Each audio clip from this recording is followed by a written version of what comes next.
Hi, and welcome back to Worm Watts, where we harness the God-given power of compost worms to transform organic waste into amazing living fertilizer. Today we're back in one of our notable bins, the Firstfruits bin, which happens to be the first bin that I actually harvested any worm castings from, and that's one of the neat the neat takeaways from vermicomposting is being able to take that amazing fertilizer, being able to harvest it. And so we're going to open this up. Last time we were in here, we actually fed, I think, about 7 croissants to this bin after actually splitting the bin and noticing that it was not in any way ready to be harvested. So I thought that we were ready for harvest, but we in fact were not. I've actually got looks like to be a worm here that seems to be desiccating on the surface. Well, actually no, it seems to be just fine, but it seems to have migrated to the surface. Actually, there seem to be a few worms actually that have come closer to the top, so glad the worms seem to be doing okay.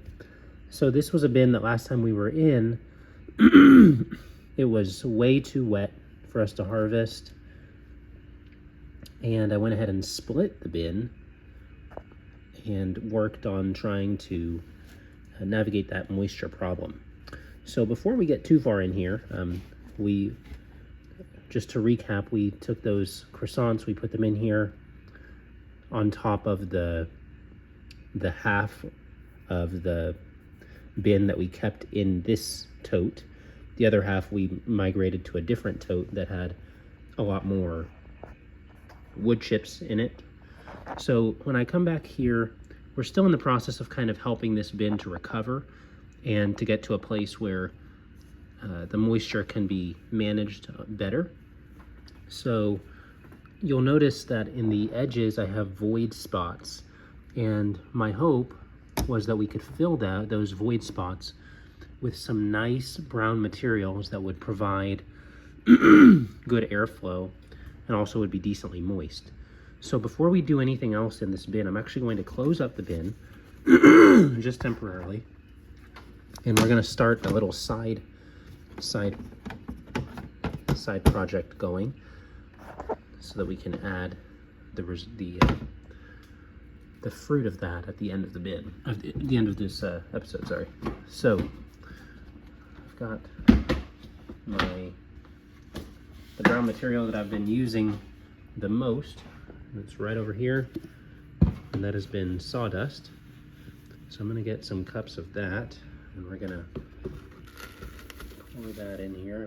That's about 4 cups of sawdust. So we're gonna get another 4 cups. I think I'll look to do 16 cups total. So we'll do some heaping scoops of that. That's 12 there.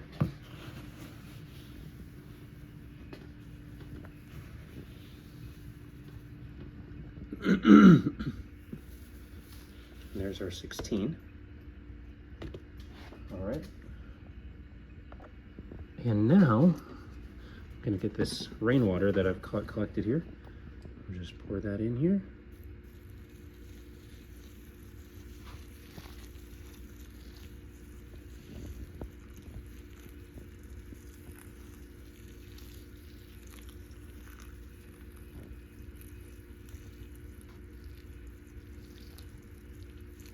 I want those wood chips to get nice and moist.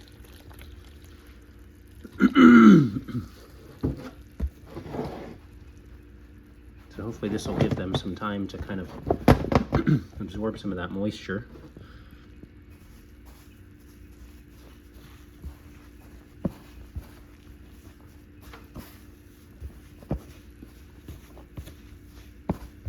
And then I'm hoping that this mixture I can then put down in those void spots to provide better airflow, better aeration, and still a nice bedding for the worms. So really excited about this. And all of that water just really got eaten up, so it's a nice material as far as absorbency goes. So at this point, we're going to set that off to the side. We'll let that moisture kind of seep into those wood chips. And let's continue back in the bin. So, pardon me for all my throat clearing. So, anyway, I'm going to go ahead and dig down and see what we've got as far as the croissants. See if they're being consumed or what that's looking like.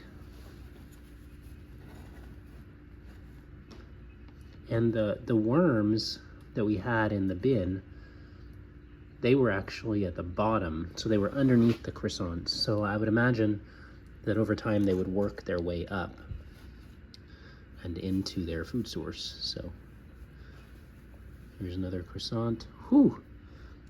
You can see how black that one is with what appears to be mold. So it's good to see the microbes working on these, but they've still got quite a ways to go as far as breakdown. And so I'm gonna try to dig beyond the croissants.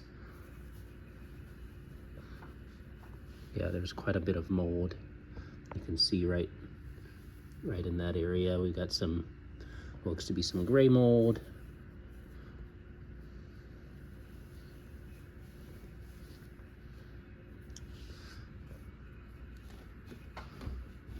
But down there somewhere, we should also find some worms. There we go. That looks like the old bedding that we put down there. And the worms should be inside of that. So let's see if I can pull this aside enough. And there are the worms.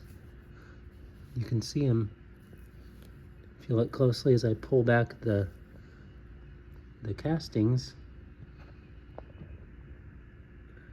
You can definitely see the worms moving around in there. So they've got a lot of work to do, actually, to continue the breakdown of this bin, or of the contents of this bin, including those croissants. So, but I'm glad that they seem to be doing well. They're sticking to this moisture area. I do notice that the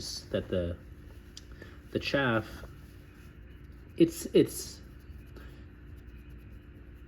it does have some moisture in it, but it's not a significant amount. So what that tells me, I'm gonna cover that back up, is that I do need to increase the moisture in this bin in order for them to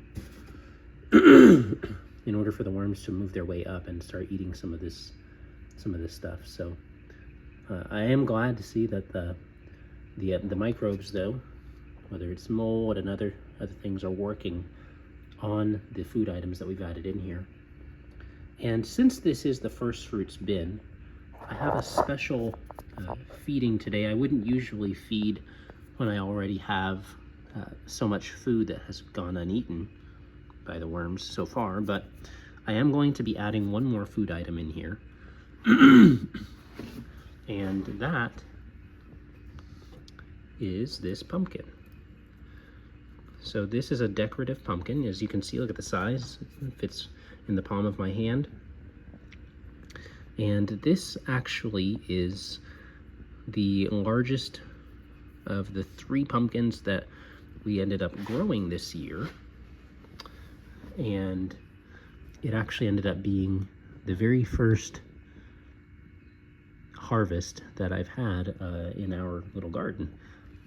And if you watch one of our earlier videos where we talk about the impact that that's had on me, getting to actually put my hand into gardening a little bit, definitely check that out to tell you a little bit about the story of this pumpkin. But basically, this is one of our first fruits, and I think it's neat, to take the first fruits from our garden and to be able to put them into this Firstfruits bin that provided the first harvest of castings that we were able to draw out of our vermicomposting. So I'm going to be setting this pumpkin down here among the coffee chaff and among the croissants that we have here. And I'll leave it to the worms to break that down and add it to the vermicompost. But basically the cycle of our first fruits going back into the first fruits bin. So again, decorative pumpkin, so not something that we could necessarily eat, but it was a really neat harvest to see. So I'm gonna leave that in there. I do think that before we shut this up, it would probably be a good idea to add some of our grit, some of our eggshell grit in here. So I'm gonna go ahead and pull this open one more time. And let's go ahead and add some eggshell right in there.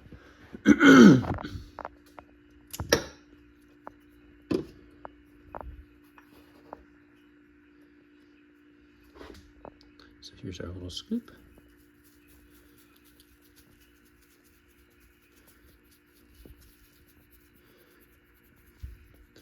And honestly, I'm feeling a little generous. So I'm gonna go ahead and put the scoop down. And I'm gonna get the whole jar. I'll just liberally distribute that over the chaff. All right. And one other thing that helps with, in addition to providing grit for the worms, is that eggshells are primarily calcium carbonate, and calcium carbonate helps to maintain the pH of the bin so the bin does not become too acidic. So in cases where you have large amounts of food that are uneaten, or where you do a large feeding, sometimes it's helpful to add crushed eggshell like this, because it helps to raise the pH so the pH doesn't drop a whole bunch if you have conditions that could lead to the bin getting a little bit more acidic. So just kind of helps as a buffer, as a pH buffer from my experience. So we're gonna go ahead and put that in there. And then I'd also like to do a bit of a watering inside of here in this area before we go to the outside, to those corners that are outside of this jute bag but still inside of the bin, and add in the moistened wood chips, or sawdust rather. So we'll just give this a nice solid spray down.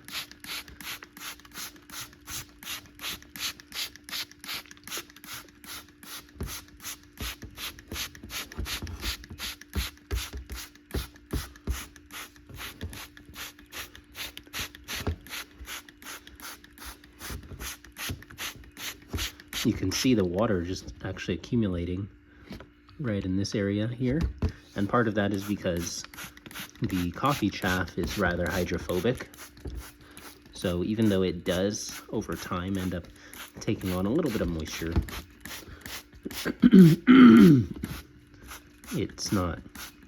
it doesn't readily absorb the water. So you get a lot of runoff, which is not a problem. And that's probably going to work its way further down into the bin, help moisten other areas. So.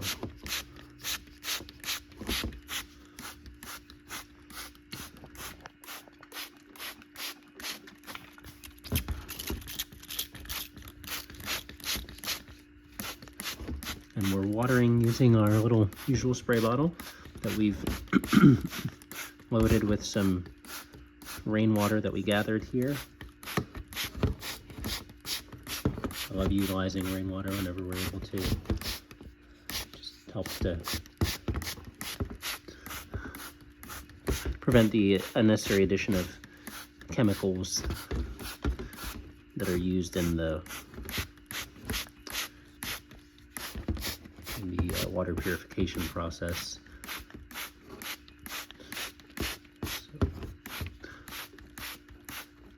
For most municipal areas. So, all right, we've gone ahead and watered this in a way I think is definitely thorough enough.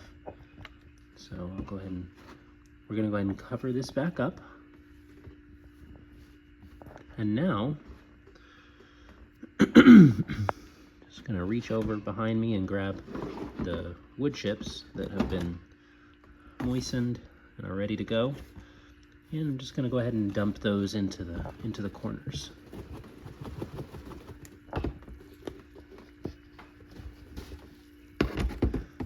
Right. So just by resting it on here, it gives us a, there we go.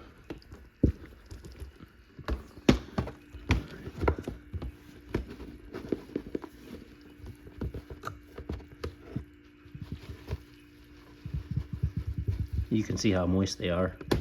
They're sliding right out. So it definitely seems like we got enough moisture in there. I'm gonna go ahead and help them work their way down into those void corners by just raising this up a little bit, letting them fall in there. Same thing here. Just letting those wood chips fall in there. Raising here, raising there. So now we've got the wood chips, and what that helps with, there are some worms that were still outside of the jute bag, and at least they'll get a little bit of bedding down in there. So I'm hopeful that that will help them to have some moist bedding that they can move around in. But I think that's going to be all of the browns that we'll need to add to this bin. Because again, one of the takeaways that I'm trying to work on is keeping the bin about halfway full or less. So I don't want to add too much, but I think that will help. Hopefully it'll also add a little bit of moisture to this bin. And you can see some of the wood shavings or some of the sawdust is actually on the top of this jute bag. Again, not a problem. As you remember, when we opened this bin up, we actually had a worm resting right on here, right on this part of the jute sack. And so my hope is that by providing even some moistened sawdust up here, that it'll provide a little bit of a nice area for the worms if they do raise up or climb up the side of the bin and go traveling. So, but that's it for this bin. We've checked on it, kind of seen where the worms are at. They haven't really moved a whole lot. They've stayed in the moister areas. So we went ahead and added some water to the bin. We added some more grit. We added the moistened wood chips. So I feel like this bin is, you know, kind of getting, hopefully it'll be getting back to an equilibrium here soon. And I hope the worms begin to spread out from the castings and into other areas, start to eat some of the other food items that we have for them. So thank you for joining us. Thank you for continuing in the adventures of the Firstfruits bin. And I look forward to checking on this maybe in a month or so and kind of seeing what's gone on here and how the worms have adapted. So thanks so much for watching. See you next time.